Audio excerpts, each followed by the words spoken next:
Bien, estamos ya en el segundo día de recorrido aquí en Madrid, en la sede de la Fundación 11, donde se está celebrando el Congreso del 50 aniversario de la Liga Reumatológica Española. Una liga que hemos de recordarlo una vez más, que nació hace 50 años con el objetivo de ayudar a las personas que sufren enfermedades reumáticas, enfermedades a nivel músculo-esquelético, además de colaborar con profesionales sanitarios tanto en la investigación de nuevos tratamientos que contribuyan a aliviar el dolor de tantas personas que sufren a diario estas enfermedades, como también en otros niveles asistenciales. Hemos de recordar que existen aproximadamente unas 250 patologías diferentes dentro de este ámbito y que, por cierto, y la cifra, por mucho que la repetimos, no deja de sorprendernos, más de 12 millones de pacientes en España. Vamos a abordar ahora esta entrevista con la doctora Sagrario Bustabat, que es precisamente la presidenta de la Sociedad Española de Reumatología. Doctora Bustabat, es un placer volver a encontrarla y precisamente aquí, en este evento, que es ni más ni menos que el 50 aniversario de la LIRE. ¿Y qué representa para usted a nivel personal, evidentemente, pero también a nivel profesional como presidenta de la SER, estar presente en este evento? Claro, son 50 años, que se dice pronto, ¿eh? Para mí un gran honor que nos hayan invitado a participar en este congreso, porque verdaderamente lo que se va a hablar son de enfermedades reumáticas y musculoesqueléticas, y que mejor que nuestra sociedad, la Sociedad Española de Reumatología, esté presente. Claro, porque están directamente implicados en el tema. Totalmente implicados. Claro, la doctora Bustabat va a participar en 2 mesas redondas de un contenido muy importante.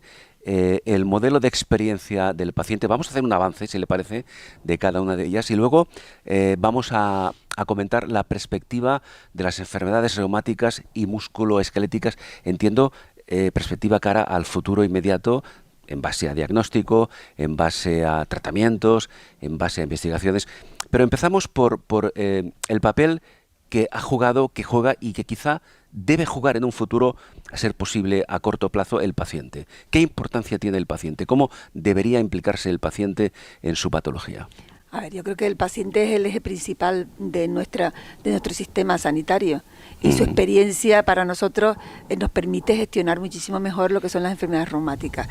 La implicación que tiene y lo que actualmente la incorporación de todas las opiniones y la experiencia de los pacientes con enfermedades reumáticas, para nosotros es muy importante en la práctica clínica y nos ayuda a mejorar incluso, pues bueno, todo lo que es la calidad de vida del paciente y una mejor comunicación. Tenemos que pensar que estos son enfermedades crónicas y que podemos tener relación con esos pacientes pues muchísimos años.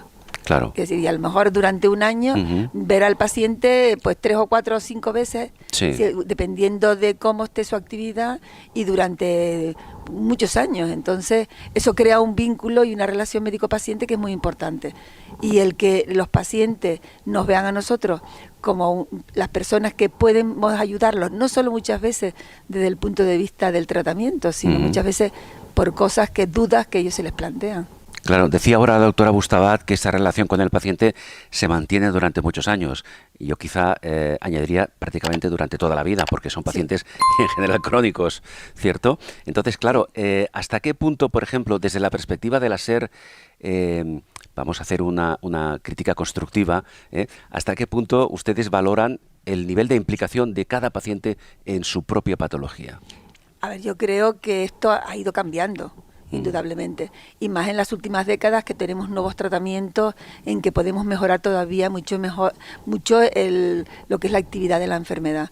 Pero para nosotros ahora mismo estamos muy implicados en la unión con las asociaciones de pacientes. Creemos que la Sociedad Española de Reumatología tiene que tener una relación muy estrecha con las asociaciones de pacientes y ellos también lo creen. Entonces, para nosotros es muy importante y eso a su vez es importante para transmitírselo a las administraciones públicas, el que verdaderamente se necesita dar mayor visibilidad a las enfermedades reumáticas, que no están tan visibles como nos gustaría, y participar en todas las cosas que puedan afectar a las asociaciones de pacientes. Antes mismo en la primera mesa, lo que se hablaba de que ellos, estas asociaciones, pues tienen incluso psicólogos, terapeutas ocupacionales, Claro. y pueden ayudar a esos pacientes que nosotros a lo mejor hasta desconocemos que tienen todas esas necesidades y sabemos las necesidades que tienen, pero no que eso lo tienen las asociaciones de pacientes.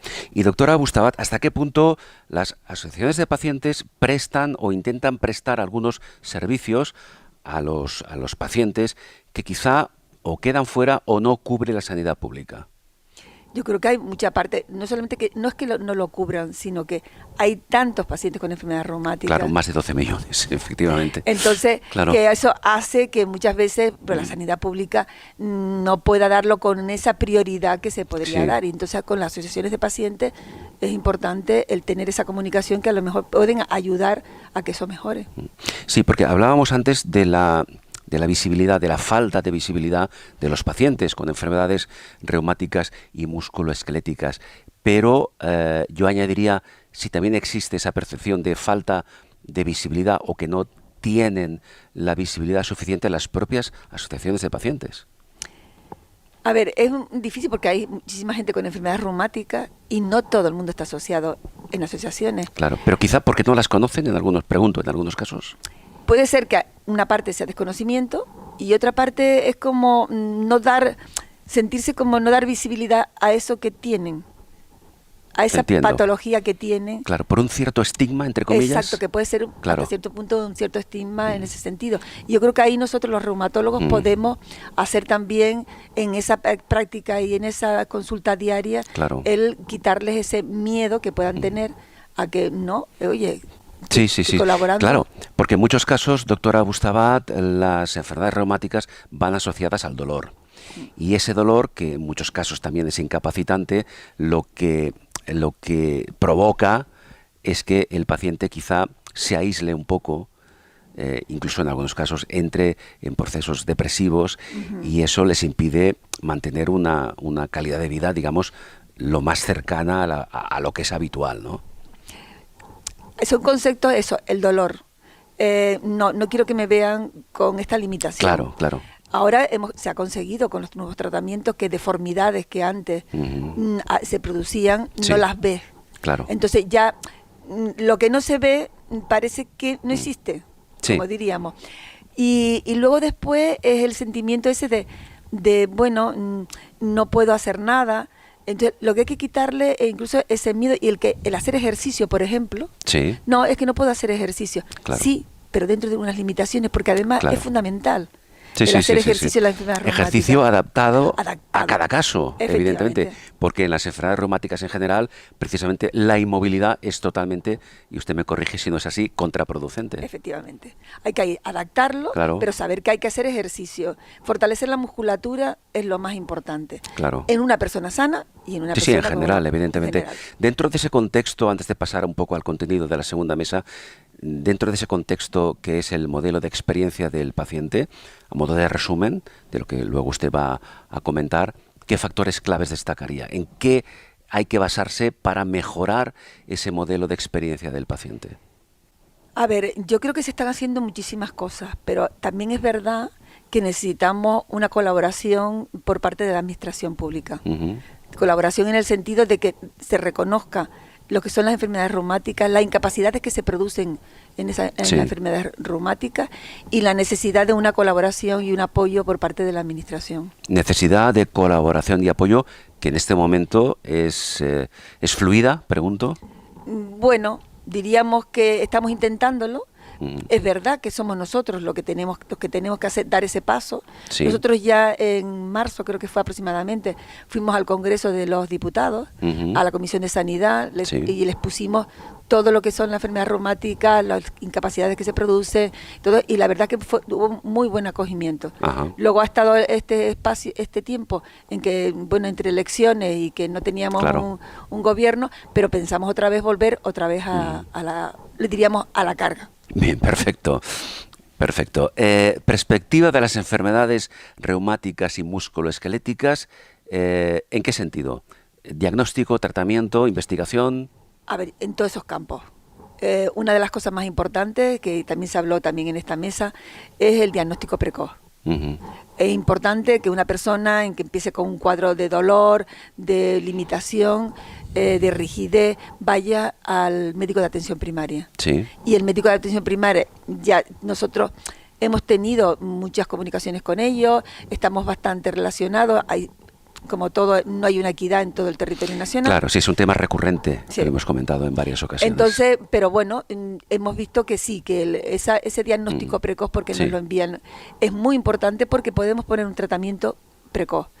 Porque cuando se produce el daño Sí. es irreversible. Entonces, Claro. con los tratamientos controlamos esa enfermedad y no se produce el daño. Entonces, el diagnóstico precoz es fundamental. Claro, a veces ocurre o puede ocurrir en algunos casos que el paciente va efectivamente al médico de familia, médico de cabecera, este le deriva porque hay una sospecha evidente de que puede ser algún tipo de enfermedad reumatológica, pero desde el momento en que el paciente es visitado por el médico de familia hasta que llega al reumatólogo pueden pasar 2 o 3 meses. Este problema no está resuelto. No, porque verdaderamente Sí. las limitaciones que tenemos dentro Claro. de todo el sistema. No, Pero, perdón, se lo pregunto porque quizá en ese lapso de tiempo, 2 o 3 meses, no, 2 o 3 meses no la tiene- enfermedad no evoluciona. no Aunque no. el paciente durante esta fase A sufra ver, un dolor claro, más o menos. El problema fundamental es que el paciente está mal durante Claro, esos 2 meses. claro. Pero no porque en ese tiempo se vaya a producir De acuerdo. daño Una estructural. evolución irreversible. No, en Bien. ese tiempo no. Pero sí, claro, indudablemente el paciente Claro. tiene dolor. Necesita un Y necesita tratamiento, que le ponga un tratamiento. claro, que resuelva, al menos en parte, ese dolor, en muchos casos, como decíamos, incapacitante. En cuanto al tratamiento, ya para concluir, ¿hay algún tratamiento, alguna expectativa de nuevos tratamientos que supongan un antes y un después o que supongan un avance importante? En general hablamos, pero claro, son 250 patologías diferentes. Pero así, globalmente hablando, ¿hay expectativas de futuro interesantes? A ver, ya la una expectativa, en el año 2000 apareció el primer biológico Ujú. y el cambio ha sido Claro. espectacular en relación a cómo ha cambiado la vida de los pacientes con enfermedades reumáticas. Y Claro, pero han enfermedades pasado más de 20 sistémicas. años, quiero decir. Sí, pero en ese Claro. tiempo, de que empezó con 1 o 2, Sí. han salido y tenemos 14, Bien. 15 y cada vez, pues bueno, pues se van las patentes de uno, se entran otros biosimilares, Sí. pero luego después la industria está verdaderamente en las enfermedades autoinmunes sistémicas, Sí. verdaderamente están ahí apostando mucho por esas enfermedades que no son tan prevalentes como las Sí. inflamatorias o Claro. las musculoesqueléticas, pero están... Claro, porque hay muchas de esas enfermedades que estamos comentando que son poco frecuentes, que son raras, y ahí sí que entiendo que es donde la investigación va un poco falta de empuje. Pero ahora mismo, como ya está como casi, diríamos, cubierto la parte y la Claro. inflamatoria, que es la artritis reumatoide, la artritis psoriásica, la espondiloartritis, Sí. pues entonces están yendo un poco a estas enfermedades, que aunque son menos prevalentes, pero bueno, son bastante... Pero existen, claro. y son bastante limitantes. Doctora, permítame ahora sí una última pregunta, porque, como antes comentaba, muchas enfermedades reumáticas, musculoesqueléticas, van asociadas al dolor de mayor o menor intensidad, porque el dolor es subjetivo, cada persona evidentemente lo experimenta a su nivel, pero en todo caso quizá uno de los aspectos que en este momento más preocupa a la persona diagnosticada de una enfermedad reumática es el dolor. Una persona con una enfermedad crónica a nivel reumatológico puede a día de hoy vivir sin dolor o vivir sin que ese dolor le incapacite. ¿A día de hoy es posible con los tratamientos que tenemos? Sí. A ver, la calidad de vida ha mejorado muchísimo. A ver, ahora mismo, antes, yo lo comentaba en la mesa anterior, antes un paciente cuando entraba ya en la consulta sabía que tenía una artritis reumatoide. ¿Por qué? Porque tenía unas deformidades que son típicas de la artritis reumatoide. Que eran visibles a simple vista. Ahora eso ya no lo vemos. ¿Por qué? Por el diagnóstico precoz. Claro. Y entonces nosotros tenemos herramientas para que el paciente no tenga ese dolor. Muy bien. Doctora Bustabat, ha sido un placer reencontrarla de nuevo, muy amable, muchas gracias. Gracias a ustedes. La doctora Sagrario Bustabat es precisamente la presidenta de la Sociedad Española de Reumatología, presente aquí en este congreso del 50 aniversario de la Liga Reumatológica Española. Repito, muchas gracias. Nada, gracias.